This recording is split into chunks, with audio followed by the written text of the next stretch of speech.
So hello, everyone. Welcome to another indie author interview. I'm here with Brittany Gossin, who is the author of Dreamwalker. Thank you so much for taking the time to meet with me today. Thank you for having me. I'm super excited to be here. Perfect, perfect. So let's just get right into it. Tell us a little bit about when you decided that you wanted to be an author and what your path to publication was.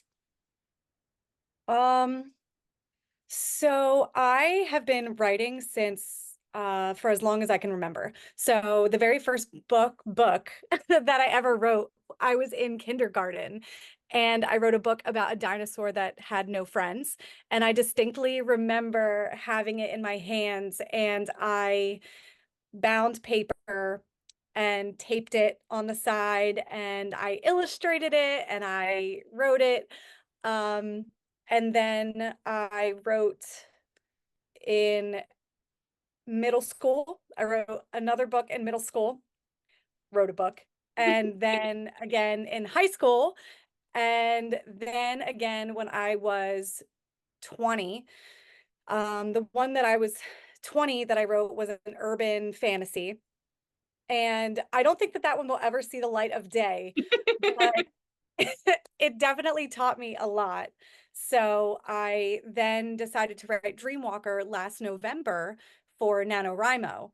And I knew that I would never finish a book in a month, but I figured that this would be the one. This would be the one that I stuck to, that I would finish no matter what, no matter how long it took me. This was going to be the one that I was going to do. And I actually had the idea, I think, back in high school, and it just ended up flourishing, and I ran with it, and I love it. Yeah. So how did you always know about indie publishing, or like how did you kind of come to decide to publish that route rather than trad? So I did end up querying some agents when I was writing Dreamwalker, but I am such an impatient person that I just wanted to have it out there. Mm-hmm. And going traditional wasn't my original goal. And I do actually have an agent now, but when I decided to publish Dreamwalker, I just wanted it to be out there. My personal goal was to be a published author. Mm-hmm. So whether that meant traditional or indie, I just wanted to have a book that I wrote, have it published, have it available for anybody who may be interested. So a friend of mine who I worked with, she went indie first, and now she's traditionally published, and she was my fairy book godmother Mm-hmm. and helped me with everything. And then it was just learning as I went, and then along the journey I met so many amazing other indie author friends who have been an invaluable resource. And I love the idea of indie publishing because you have so much freedom, and you can, so for example, Dreamwalker was supposed to release August 27th, Mm-hmm. but I released it early because it was ready and I didn't want to wait anymore. Well, I'm glad that you were impatient, that you didn't want to wait to publish, because I think, everybody who has read this book or who is going to read this book because of this interview will realize that this is just a wonderful world that you created. Thank And you. you're welcome. And I find that it's interesting that you say NaNoWriMo, because I'm doing Camp NaNoWriMo right now, to write like my first novella. That's And so, exciting. and it is exciting, but like I feel like I have ADHD, and so like having a deadline is really helpful for me. So I think that that's pretty awesome that you can get so much done during that time if you really focus. I have ADHD as well, so I completely understand. Yes. So, So how did you write Dreamwalker? Did you quilt? Did you pants? Did you plot? What did you do? so in November, I decided that I was going to plot it out Mm-hmm. because when I was going for my master's degree in creative writing, our final project was to write 40,000 words of a manuscript. So because I was under such tight deadlines, I didn't plot that out at all. Mm-hmm. And it was fine, and I got an A, and I loved the book, but when I went to go back to it to try to finish it, I got completely stuck, and now my characters are stuck in the world right now, and I just imagine them looking to the sky like, "Brittany, are you ever gonna come get me out of this?" But I haven't figured out how yet to get them out of it. So I didn't want to do that with Dreamwalker because I knew that if I didn't plot it out, I would get stuck and I wanted to finish Dreamwalker. So for me, I needed to plot it. So I ended up following the hero's journey Hmm. narrative arc, and I love it. I teach hero's journey when I teach freshmen. So it was something very familiar to me. And I wanted Ella to go through her own hero's journey and through her own transformation. And so that's why I used that narrative structure. And then once I was done plotting it, it probably took me about 3 weeks to plot the book. And then I just started writing. And I do have to say, I definitely plotted it, but I pants some of it too, because depending on where the characters are and what they're doing, and sometimes they take over and, the things that you're plotting doesn't necessarily work within where you're going. So I allowed my characters to have some freedom in dictating how things were going to go and when things would happen. But I am a plotter for Hmm. sure. I have to be. I give credit to those who are not Oh. and just go on vibes because I cannot do it. My vibes change. Hmm. No, I totally feel that. Um, and so this is young adult, right?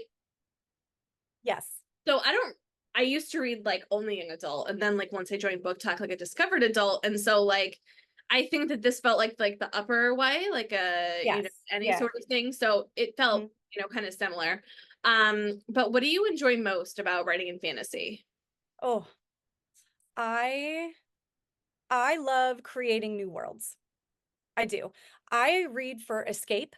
Hmm. So it's a very rare occasion that I will read fiction that's not fantasy. I do actually very much enjoy cowboy romances though, Yes. and Yes. which but that's kind of a little fantasy of its own. But I don't like to read if it's something that I can live, it's not something that I personally want to read about. Hmm. So, I've been reading I fell in love with reading in 6th grade, 5th or 6th grade, and my first book that I read was Ella Enchanted. Oh. And yeah, and that was the very first book I read and fell in love, and that sparked my love of fantasy. And ever since, I have always looked for more fantasy. What world can I sink into now? And I really love being able to create the worlds, Hmm. which is fun. Um, I mean, I completely am the same way. Like I read to escape. Mhm.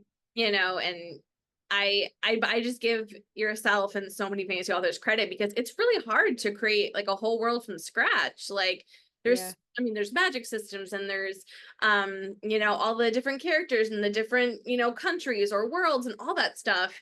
So it can be kind of challenging, I would bet. Yeah, it is. I'll show you. So when I was writing, I drew myself a Oh map. wow. That's And awesome. and this is the map that is now in Dreamwalker because I sent this to the artists because I had to see it. I'm a visual learner. So Hmm. I'm a visual person and I needed to have it down so that way I could see where they were going and what it looks like because in Dreamwalker, we only see two of the kingdoms, Hmm. and the realm is a very large place. So in book two, we go to other parts of the realm as well. So it just felt too large of a place to sink into one book. So so I just wanted to have a visual representation and then be able to work from there. That makes sense. That makes Yeah. sense. Um, and so how many books is this plotted out to be so far? So it's going to be five. Five. Okay. Okay. Five. So it's a series. Yes. Um, and so what do you need in your writing space to stay focused? What helps keep you on task? Oh, that's a great question. I need to have my phone turned over and away from me because if I don't, then I will continually check it and I'll get notifications and then I'll need to see it. Then usually, so I have three children and my oldest is 15, my oldest daughter is 15, then my middle daughter, she's 9, and then my son, he is 7. So I'm actually pretty good at zoning them out. But normally, so I'm in our den right now, and the den is where my desk is, and this is usually where the kids are. So I'll kick them out of the den and tell them to go sit in the living room. So that way I can be here and write. Um, but honestly, there's always a lot of things going on around me. And maybe my ADHD is good because I can hyper focus on what it is that I'm doing. And then I just tune everything out. And especially when I'm in the zone. When I finished Dreamwalker, the day I finished Dreamwalker, I wrote 12,000 words in one Wow. day because I knew that I was going to finish it and I knew where it was going to go. And that was it. I was like, we're doing this today. And I ended up staying up super late, but that day it was 12,000 words and I finished it. So, Crazy. I yeah. struggle to write like 1,000 a day, so that's crazy. But that's Yeah. awesome. That's awesome. And what would you say is your kryptonite as a writer? What gets in your way? I do get stuck sometimes. Mm-hmm. So usually the middle of the book is where I get stuck and then I'll have to call a friend of mine. I always have alpha readers. So for Mm-hmm. Dreamwalker, one of my best friends, her name is Jess. I was sending her every single chapter after I wrote it, Mm-hmm. which helps me stay motivated because she was asking me, when are you going to give me the next chapter? When are you going to give me the next chapter? And I actually stopped writing Dreamwalker for probably about 10 days. And because I just got stuck on this one part and she asked me, she's actually what kept me motivated. When are you going to give this to me? When are you going to give this to me? So I was able to talk to her and say, okay, you've read this so far. I'm going to tell you where I want to go. What do you think Mm-hmm. about this? And I like to have a sounding board because I need to get my thoughts out sometimes and speak to other people. And it's nice having other author friends and people who are in the writing community because then if I get stuck, I can call them and say, hey, can you talk me through this? And then they do. So it's always the middle of the book. And actually, when I was writing Unbound, I got stuck in the middle of the book again. Mm-hmm. Even though I have it plotted out, there just always ends up being this when I get to the like 60% mark, then the ending feels so close but so far away. And Mm. then it just that kind of roadblocks me for a little while until I can talk to someone and get all of my thoughts out. So, yeah. Actually really like that idea of like motivating yourself, by using like an alpha reader like that. I kind of never thought about doing that before. Um, I've written like maybe 3 chapters or something like that, but I know that my husband is going to be my alpha reader because it's a spicy taboo romance and he loves spice. So Nice. he's going to be my alpha. But that's actually a good idea because I think that he would motivate me. So good Yeah, advice. it is helpful. And fun fact, my husband hasn't read Dreamwalker. Really? Do you Oh. want him to read Yeah, it? I do. He said he's waiting till it comes out on audio. Which is coming. So, I mean, I would read him parts. And it's funny because when I was writing Unbound too, when I was writing Unbound, also, he helped me with some of the banter that's in there because there are two brothers. And same thing with Dreamwalker. There was I would write and I would think that something was really great and I'm like, listen to this. And then he'll listen to me read it. But he hasn't sat down. He has no idea. Mhm. He could tell you what it's about, but but he has no idea. Like he knows all the plot twists, he knows who the characters are, but he hasn't read it.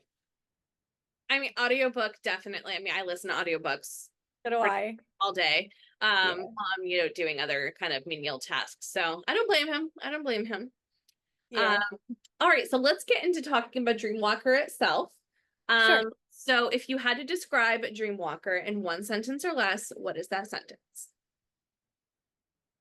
It is a oh, oh, that's a tough one. I know. It's it's it's about a girl who discovers that there's more to her than meets the eye and how strong she truly is. Mm, very ominous. There's like a lot Yeah. there that she has to discover and learn about herself and Yes. other things that are out there. So I Hmm. like it. I like it. And so who was your favorite character to write and why? Um, Probably Azimeth, our villain. I love villains. I do. Villains are my favorite. I actually have ideas of writing an Azimeth origin story. Hmm. So he's my favorite.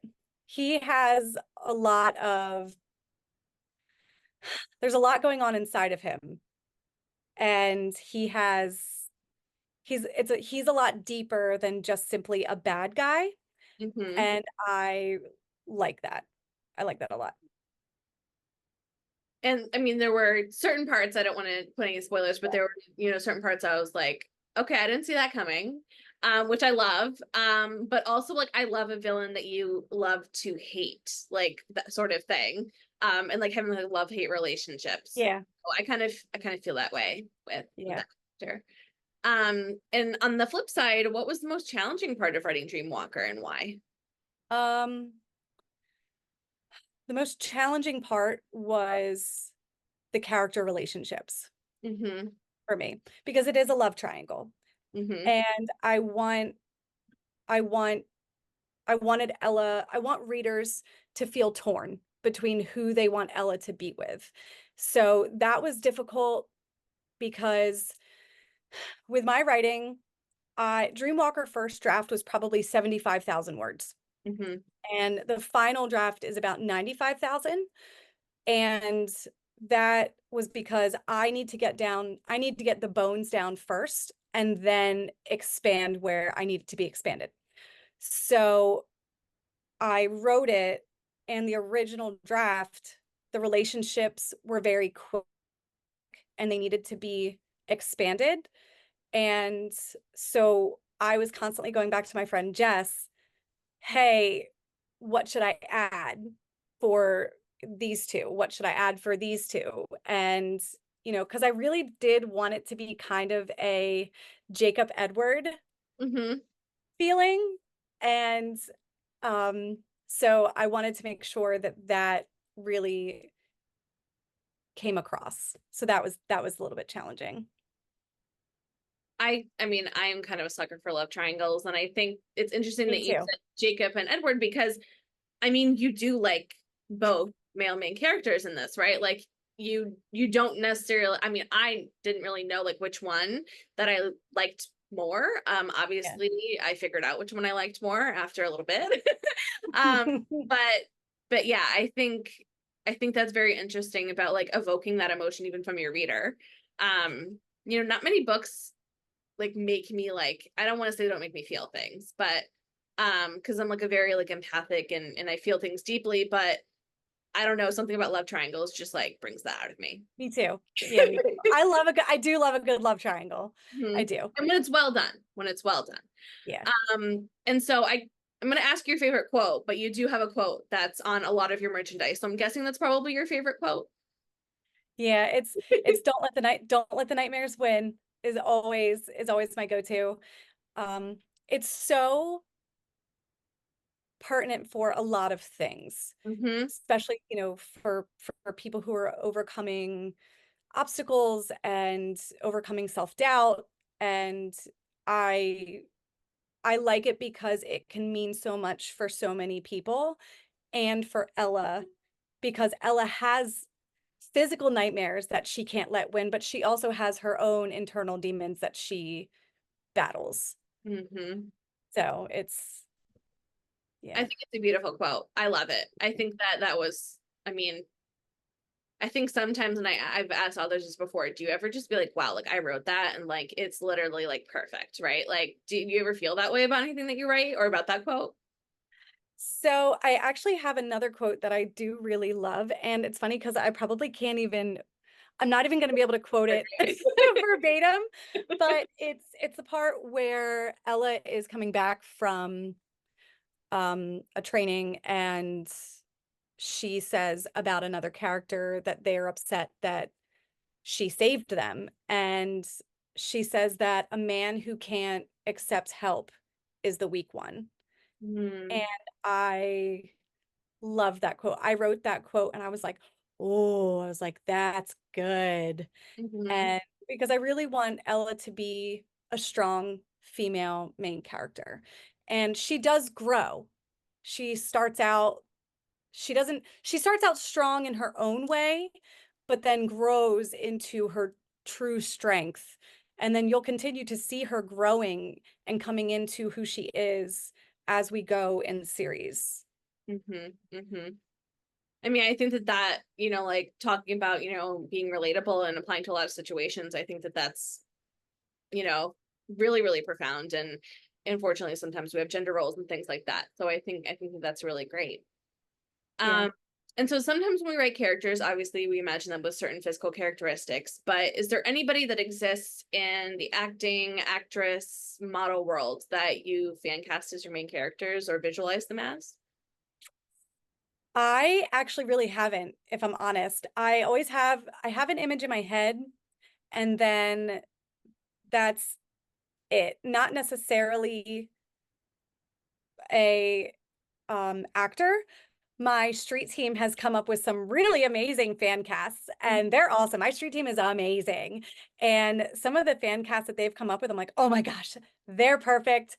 That's that's great. And I don't even know the names of some of the actors, but they've come up with a lot of really awesome fan casts. But if Chris Hemsworth wanted to play Ethan, I wouldn't be upset about it. Mhm, mhm.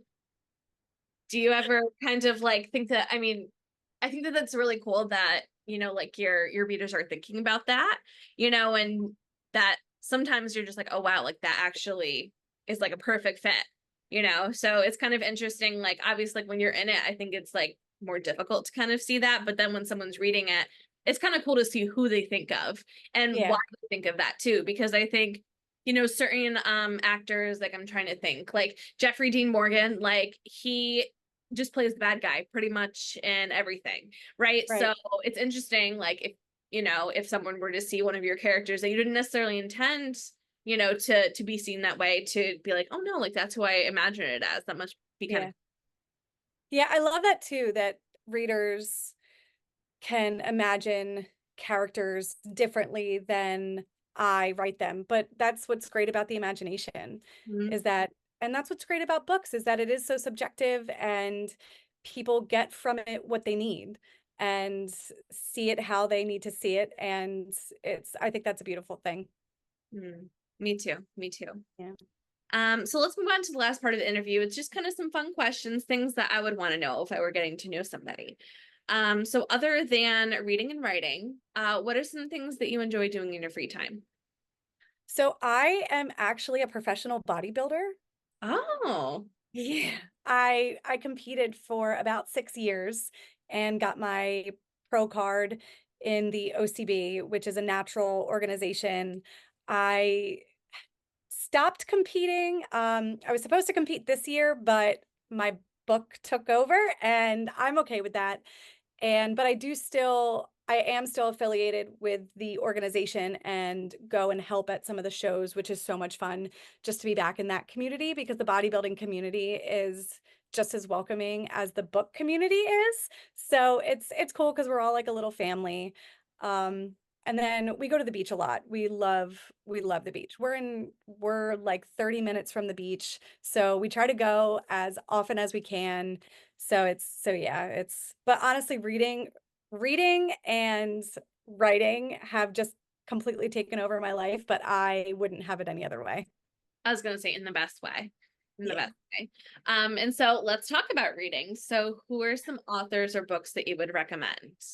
I am just I reading Goodreads right now because I love Trial of the Sun Queen. yes, Benicia Tully. Yes, she's amazing. I love her. Love her. And her books are they're so good and I eat them up. I eat them up. Another one of my favorites is House of Beating Wings. Oh, by Olivia Wildenstein. Yes. And I also love Vesselius by Courtney Wynn, who is another Yep, indie. absolutely. That was stunning. That Yeah. was a stunning one. And Darkness Comes Again by K.M. Davidson. Katie is fantastic. Her book is awesome. And oh man, there's so many. I have a whole indie shelf dedicated. Oh, I love Actually, that. it's like two shelves now. This is Um, all of my these are all my indie books, but these are all the books by authors that I've interviewed. So oh, I that's think awesome. about 40, Oh, which that's is fun. cool. So I have that here and it reminds me like if they can do it, you can do it. Yeah. Like Yes. somebody did it, Yes. so you can do it That's what too. I said about childbirth also. Well, I'm trying to have a child, so hopefully that where I always said about tattoos. Oh, I love yeah. tattoos, right? Yeah. I'm like the people wouldn't do it if it were that bad. Like there Right. might be some benefit to that, so it can't Yes. hurt that bad. Yeah. Yep. Other people have been here before me. It'll be fine. Exactly. That's awesome. I've heard of I read Trial of the Sun Queen, but I haven't continued the series. I've read Darkness Comes Again, and I haven't read House of Beating Wings, so I need to get on that. Oh, yeah. Yeah. She's not an indie, but it was beautiful. I ate up the three books in a week. Oh wow. Yeah. Yeah. That And means another book that I'm reading right now is by Ava Hunter. She's an indie. That's a cowboy romance, and oh, it's so good. It's so good. It's called Tame the Heart. Tame the Heart. Found it. Yeah. Oh, Yeah, cool. it's so good. Oh, I love the cover. Yeah. Perfect. Um, Yep.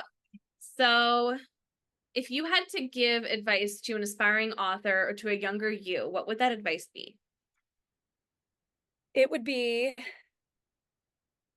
that imposter syndrome is not real, Mm, and do not let it tell you that you can't do anything, mm, because I spent so much time, one of the books, probably one that I'm not going to publish, but part of the reason why I was having so much trouble writing it was because I spent so much time thinking about, are people going to like this? mhm, And it wasn't until I started writing Dreamwalker, when I realized that I was writing Dreamwalker for me, that I was able to write it and write it the way that I felt that it needed to be written and that I was happy with it. mhm, So if you're going to write for you. And then if people like it, that's an added bonus. mhm. And write the book that you want to read, and Yeah. I've heard that from quite a few authors that like I was looking for this and it didn't exist, so I made it. And I thought Yeah. that's really cool too. Yeah. And something else with Dreamwalker, I wanted it also to feel very Harry Potter. Hmm. And because Harry Potter was one of my favorite series, and I wanted the nostalgia of Harry Potter and some of the similar things, some of the things that Ella goes through can be equated to things that Harry deals with. Hmm. And then I was also thinking, what would a story with these tropes look like if it was a female main character who has to defeat the bad guy? Hmm. So Harry Potter was definitely an inspiration, and it I wanted it to hero's journey. Harry Potter also follows hero's journey, Hmm. and which I teach in I try to bring in Harry Potter as much as I can in my classroom. And so when I was writing it, there you can definitely see some parallels in the tropes. So, but I wanted Dreamwalker to feel very nostalgic and be a book that young adult readers through adult readers could enjoy. Hmm. So, Appealing to like different populations, I think is always tricky.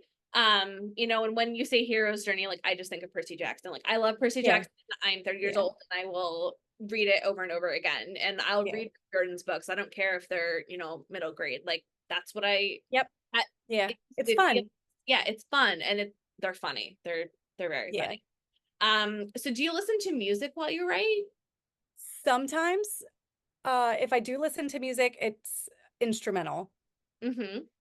because if I hear words, then I get too focused on the words. And depending on the scene that I'm writing is going to dictate the type of music. Because when I'm writing, I see it like a movie in my head. So I'm including this. So when I listen to the music, I'm adding the soundtrack. So it always has to be instrumental. No, I totally relate to that. I can't because I'll start either singing it or I'll start writing the words that I'm hearing. So Yes. it's words and music don't necessarily work when I'm Yeah. writing. Yeah. Um, and is there anywhere, I know you said it's very like heavily influenced by Harry Potter. Is there anywhere that you've traveled or any like other sort of worlds that you think kind of helped you build yours? Anything that makes you think about it or reminisce about it? I think so I also love the medieval time period. I have intentions of getting my doctorate, and if I do, it's going to be in medieval literature. Mhm. So the medieval time period is I also used as inspiration when thinking about the world and thinking about things that would be there.